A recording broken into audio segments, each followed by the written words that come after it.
అదేంటి ఇంతవరకు project announce లేదు, అప్పుడే పబ్లిసిటీ ఏంటి అనుకుంటున్నారా?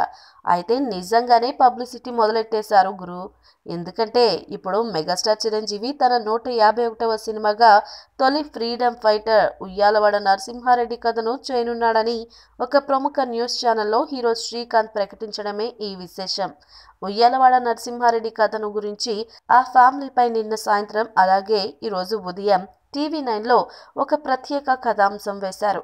నటుడు శ్రీకాంత్ స్వయంగా ఉయ్యాలవాడ గ్రామానికి వెళ్లి అక్కడ ఉయ్యాలవాడ వారి కుటుంబాన్ని కలిసి ఆ కథను అందరికీ తెలిపే ప్రయత్నం చేశారు.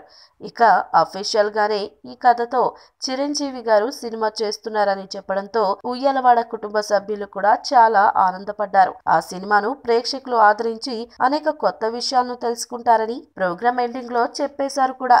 అంటే సురేందర్ రెడ్డి డైరెక్షన్లో చేస్తున్న ఉయ్యాలవాడ నరసింహారెడ్డి సినిమాకు అప్పుడే ప్రచారం మొదలెట్టేసినట్లేగా. చూస్తుంటే ఖైదీ నెంబర్ 150 మెగా సక్సెస్ తర్వాత చిరంజీవి యూనిక్ ప్రమోషన్ స్ట్రాటజీలను పాటిస్తున్నట్లు అనిపించట్లేదు. నచ్చినట్లయితే సబ్స్క్రైబ్ చేయండి. ఫిలిమి స్టార్స్ బోల్డ్ అంత న్యూస్ బోల్డ్ గా.